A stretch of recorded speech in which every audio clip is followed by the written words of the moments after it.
And we're back in Inside the Ropes, and it is our 100th episode. And for our 100th episode, we've brought back some of our favourite guests. We have brought back the one and only Jim Cornette, and we brought back one of our friends from the States as well. He is, if you think of the word shoot interview, he redefined the genre with his team at Kayfabe Commentaries. He is the one and only Mr. Sean Oliver. Sean, welcome back. See, me and Jim just can't get away from each other, it looks like. I know. He follows you like a bad smell. We're inexorably linked. That's challenging for me. Well, I guess we should start there because the last time we spoke, you and Jim weren't best friends. There was some issues through the whole Russo thing, but you guys are back on the same page now. So does that mean that we are going to see another Cornette Kayfabe Commentaries project? Yeah, Jim and I hadn't talked in a while, and we decided. I actually reached out to him on Martin Luther King Day here in the States. And in thinking about the troubled history between the North and the South, I said, hey, Jim, our country worked out all those differences many years ago. You don't think we could talk? And that was kind of the icebreaker, I guess. And we touched base a few times since then, and it led to finally getting together for what will be a January 9th release of Breaking Kayfabe with Jim Cornette, where he and I sat down to discuss that issue with the Russo thing, as well as all that has happened to him since in Ring of Honor. And boy, is it ever the classic Jim Cornette back in the fashion that fans know and love him. And we also, in our time together, shot a great episode of Timeline History of WCW, which will be out probably maybe 2015. They give people a break from Jimmy. And I guess with that, I mean, when you did the Breaking Kayfabe, was there a challenge in sort of discussing something that involved you for the first time, as opposed to things that were just about the person that you were interviewing? Was there a different strategy to you talking about that? That's interesting. No, it wasn't, because I've wanted to say a lot of things to him for the last 2 years. And I knew, though the breakup was bad, I knew the makeup would be great. And so I, through all of it, knew that there would come a reconciliation, and that I would make sure it happened on camera. So, no, I guess it wasn't, because we were still talking about the business of wrestling, the business of Kayfabe Commentaries, and so it was comfortable for me to discuss. And I guess the big release that you guys have had in the sort of last quarter, which one of our lucky listeners are going to get a chance to win a copy of it, is the new Timeline History of WWE, but it's quite a unique release. It's a look at the 60s, from 1963 right up to 69, with Bruno Sammartino. Now, I don't think you could imagine a better guest for that particular set of years. Yeah, I don't know that you could do it with anybody else. Bruno's run was 63 to 71, but we just wanted to cover that decade. It was, excuse me, Bruno was there from the company's inception, and that's a tricky term, the company's inception, because when do you start the clock on the beginning of the WWE or the WWF at the time? Is it the secession from the NWA?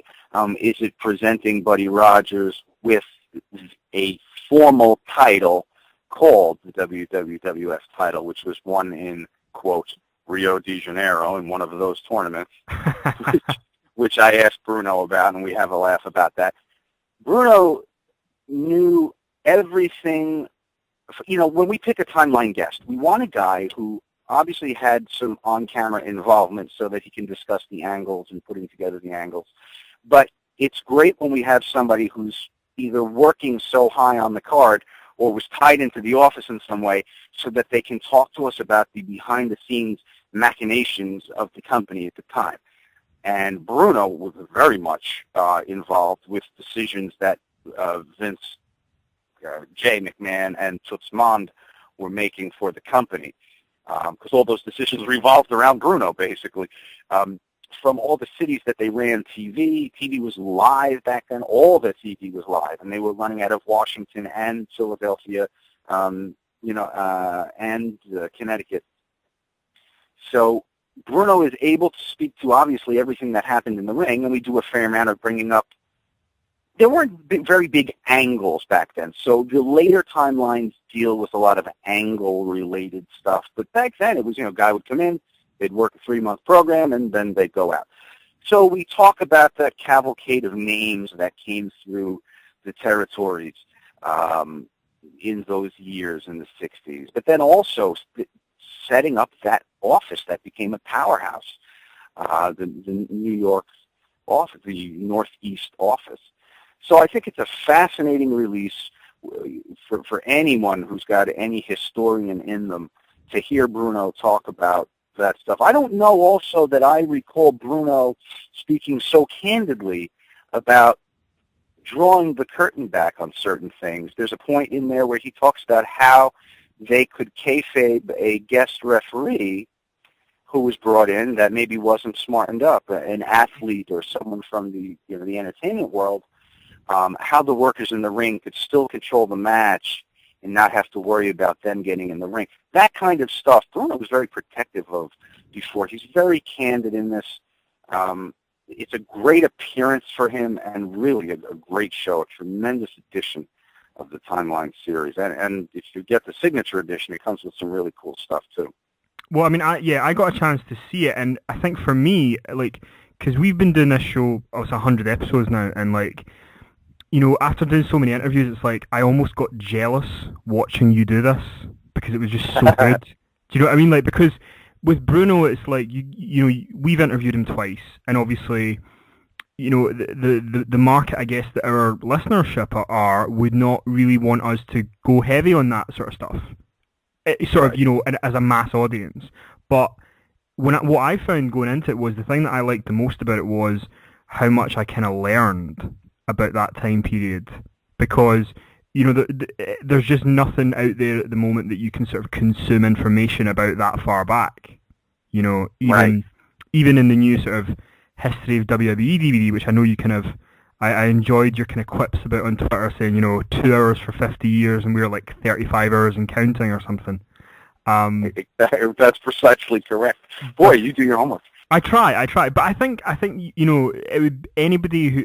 I would encourage anyone to check this out, and as soon as I saw it, I actually phoned one of my friends who has got a couple of Timeline releases, and he'd kind of been a bit uncertain about this one when he heard it was coming out, because he was kind of, it's a bit before the time that I'm interested in, but I really think to even people that are not interested in that time period, it is so fascinating to hear Bruno talk about it, because you say, he was so far up the card, and his relationship with Vince Sr. before I watched this, it kind of changed my perception of what their relationship was, because before it you only ever really heard the bad stuff.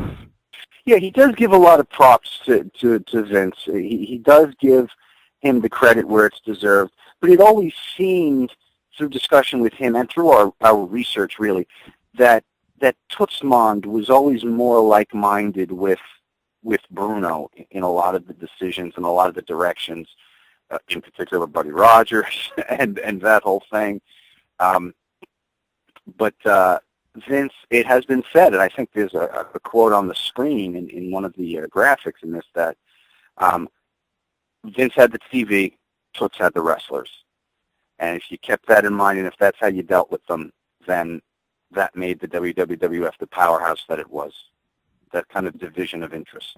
And I guess the thing that kind of got me wondering after watching this was you brought out another really strong timeline release with Billy Graham about 77 to 78 when he talks about his kind of title run.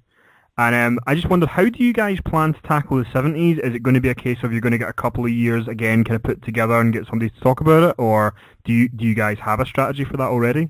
We talk about it all the time. Those are the tough times, when you have to go back. Because there were so very few long-term angle-related things that were that were differentiated enough to talk about. Later on, you see some ingenuity in the creation of the angles and the length of the angles, whether you're talking about the Coconut and Snooker's head or Piper and Hogan chasing each other for 2 years. That didn't happen back then. They were pretty basic. They were positioned as athletic competitions for the most part, and people went to see the competition. So how do you handle the 70s? You look for the guys that can talk about stuff. Pedro Morales is still out there. Ivan Koloff is still out there. The Moondogs. So there are people who can talk about this stuff. The Mongols, Nikolai and Bill Eadie. But the thing is, you also, from a calendar standpoint, we need someone who is there for at least 75% of that year. And what happened a lot of times with these guys is they'd float in June, and they'd be out again hitting another territory in November. Yeah. So though we see them on all the tapes, we see them on YouTube, they are a part of the history because they came in, year after year after year. They came in for 4 months, some of these guys. So we'll find out the availability of a name, and we'll be like, oh, this is great, let's go. And we'll dig out the research and look and go, okay, he worked here for 3 months in 1974. This isn't going to work. And I guess just kind of a couple more timeline questions that I was thinking of that we didn't really go over before. And there's at least one of these you're not going to be able to tell me the answer, but I'm going to ask anyway. One of the years that I've noticed a lot of people talk about with the WWE timeline is 1998. And I wonder, do you guys have someone in mind for that? Well, people suggest right after Cornette's came out in 97, people said, oh, God, he's got to do 90. This should have just kept going. Go right into 98. And people have floated a lot of names to us. There's always a wish list. There's always a plan. And we have to wait and see if that plan happens. There are some pretty big names out there. And yeah, you also, one of your other kind of popular series is the U-Shoot concept, which, it's seen everybody from Sonny to DDP. And you've announced one for next year that is an interesting choice. The Insane Clown Posse. Ah, yes. So what was your impression when you heard that? I'm curious.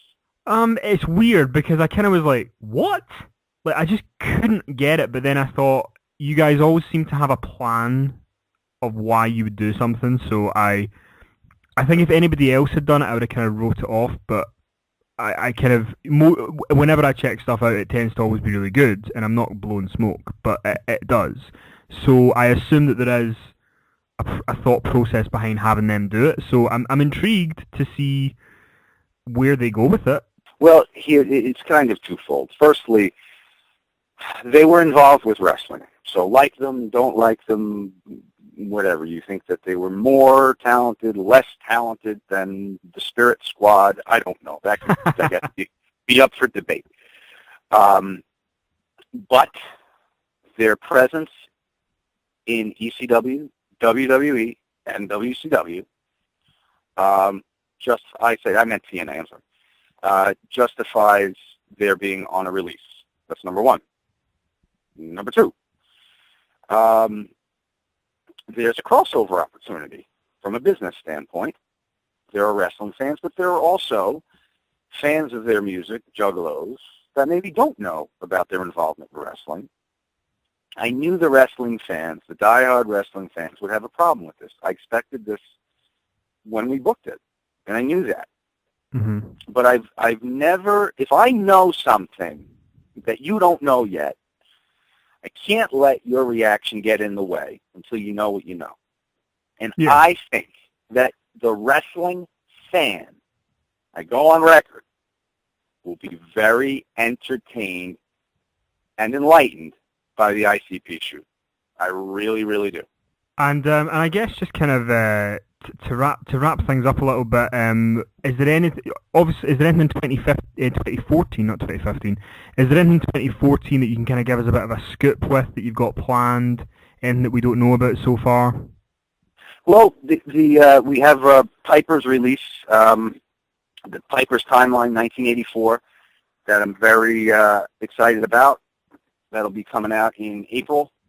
And we have Vader's WCW Timeline. So we got great stuff coming up in 2014. Keep checking our site, KayfabeCommentaries.com. And you can also get you guys on Twitter as well, at Kayfabe Comments. You're always very active on there. And yeah, I imagine the Roddy Piper talking about 1984 WWF again is one of those guests that I guess you couldn't wish for any better. No, it's going to be great. Well, Sean, thank you so much for coming and joining us again. We'll need to have you back on in another 6 months and talk about... It's just going to... I feel like we're going to have these journey of interviews until eventually you say, I'm a fan again. And then, okay. And that's going to be the crowning interview at the end. It'll be the culmination of my interviews. That's the plan. That's the plan. Sean, thanks for joining us, and have a great holiday season. Thank you. You guys as well.